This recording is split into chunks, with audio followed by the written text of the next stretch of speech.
Welcome back to the Property Show.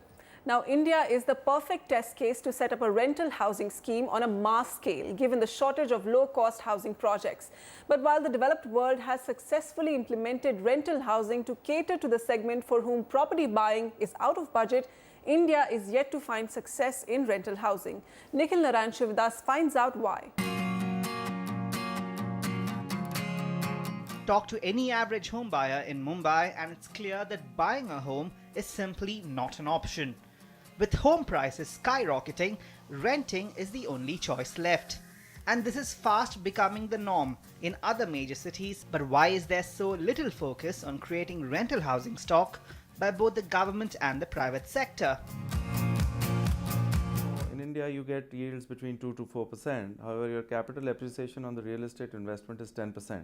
So basically, whether it is Mumbai or pan-India, it actually does not make a business sense for the investors to get into this sort of a business initiative. This causes a problem, especially when you consider that rental accommodation is a cheap and effective option for large metros which have a huge floating population. That's not all.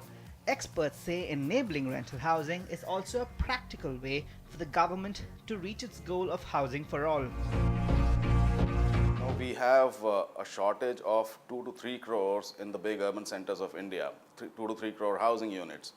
I do not think it's practically viable to construct all these units and offer them on ownership basis. It's just practically impossible. Globally, countries like Canada, the USA and certain European nations have clear-cut policies and financial incentives for rental housing schemes which have proved to be a big success. In contrast, the few attempts by government agencies in India have not done very well. Experts are calling for the government to formulate compelling financial incentives to get private developers interested in rental housing. It could have something like, allowance of REITs to hold real estate assets of rental housing. It could be something like allowing a minimum benchmark or a minimum threshold people who actually buy. It could also have a mechanism like a rent to own where people could initially rent, they could partake a mortgage or a housing loan and then eventually buy. Experts are also calling for a revamp of the country's Rent Control Acts, a move that will help property owners in the vast informal rental housing segment become formalized and reassure private players who feel that current laws are too one-sided in favor of the tenant. Whenever there is a structured approach that is brought in by the government, it has a cascading impact on the private players itself.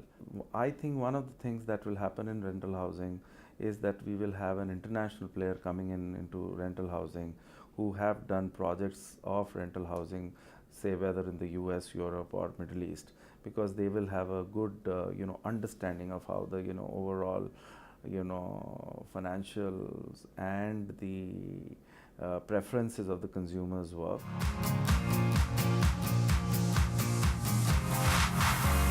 The good news here is that the government is considering implementing a national rental housing policy. Now, if this goes through as planned, then soon you will see rental housing schemes transform the very nature of Indian real estate. From Mumbai, Nikhil Narayan Shivadas, NDTV. Okay, moving on to our Q&As. We have Harish Bhai Trivedi with us. Hi Harish, where do you want to invest? Yeah, I want to invest in Unique Vista project at Manpada. Okay. And your budget is? My budget is somewhere around 90 lakhs. Okay, Thane, Manpada, Unique Vista project, 90 lakhs.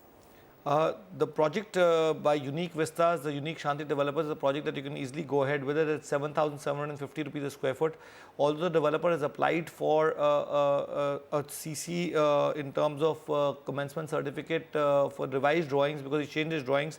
But if you look at the weighted average price scale of the market, it's about 10,450 rupees a square foot. So it's very underpriced compared to that. And 28 months of the inventory overhang of this market depict that the sales are going to be a little slower, but still not that bad because Mumbai, Thane and Navi Mumbai, some micro markets inventory overhang has shot up by 40 months also. The price appreciation has been about 12% And the other two projects that you can consider are Acme Ozone by Alpenia by Acme Group. This is between 9,500 and 9,800 rupees a square foot.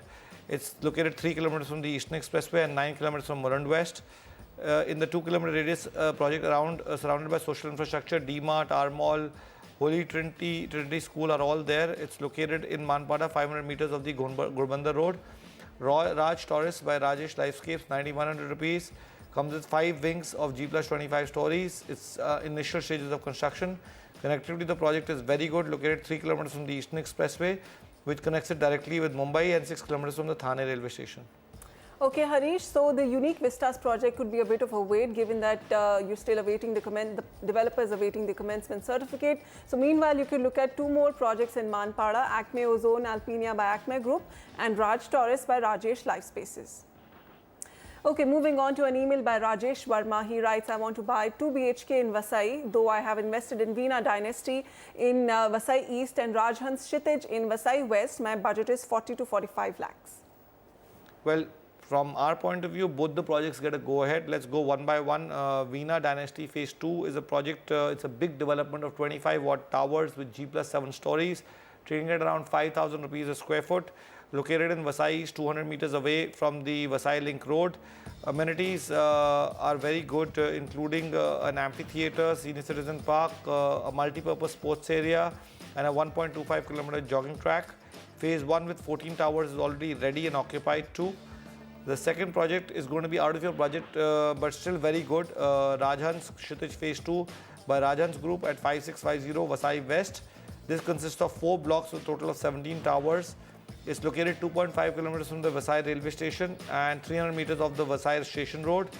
The data points of this micro market, Vasai East is about 27 months of inventory overhang and Vasai West is about 20 months. Weighted average price scale, West is more expensive, likewise in many other micro markets in Mumbai, 5,100 rupees, whereas Vasai East is at 4,900 rupees. Although Vasai West is more expensive, it's appreciated a lot more at 11% on an annualized basis, followed by Vasai East is about 7.2. The other last option that you can look at is Rashmi Classic by Rashmi Housing at 5,000. This project consists of 11 wings of G plus 7 stories. Amenities include a central garden and kids play area, so not many amenities. There will be shops on the ground floor, if you can want to call that an amenity, although 1 kilometer from D-Mart, this project already is. Okay, now we'll move on to Pune. We have Callistus Raskina with a question. Hi Callistus, how can we help you? Yeah, hello ma'am and hello sir. Firstly, I would like to say your show is very useful. And my question is actually I wanted to invest around 1 CR in Pune, in eastern side of Pune. So what would be the best project? And I have really liked Clover Forest County in Kharadi. So should I go for that? And my requirement is 2 or 3 BHK that way. Okay, Callistus, we have some other markets lined up for you and other projects recommended. Samir, go ahead. Yeah, we would like you to consider Hadapsar as a micro market, which is a self-contained mini city in itself, especially the Magarpatta township, which is the most famous township probably in India with a walk-to-work culture, has really emerged and made Hadapsar a key micro market from an India point of view. 27 months of inventory overhang, so sales in Pune have also slowed down and have started, the city has started to get affected. Weighted average price of the mid segment is about 6,000 rupees and the price appreciation is about 11% odd. Altorios by Akshar Developer is the first recommendation at 5,750 rupees a square foot, spread across 4 acres, construction in various stages. Amenities like banquet hall, podium garden, jogging track, gym, library, study room, swimming pool, etc. Amanora Future Tower by Citigroup between 5,700 and 6,100 rupees is over 400 acres of integrated township. Modern amenities like 1.6 lakh square feet of clubhouse, hospital, fire station, you can name the amenities in here, and it's one of the most awarded townships in the country with 61 prestigious awards. Urban Balance by VTP Group in Hadapsar at 5,750, spread across 2 acres. This is a much smaller project. It's only 1 kilometer away from the Pune station, and amenities include amphitheatre, swimming pool, clubhouse, multi-purpose hall, and developers have developed Urban Nirvana and Urban Space in Pune as well. Okay, Callistus, so look at Hadapsar, proximity to IT hubs in this location, very good livability, connectivity, and of course presence of malls, schools, hospitals and IT hubs. So a great market and strong growth drivers there. The projects you could look at in Hadapsar, Altorios by Akshar Developers, Amanora Future Tower by City Group and Urban Balance by VTP Group. And that is all the time we have for this edition of The Property Show. We'll be back soon with a new list of projects, locations and buzzing industry trends to talk about. Until then, Sameer and I will take your leave. Thank you for watching. Goodbye.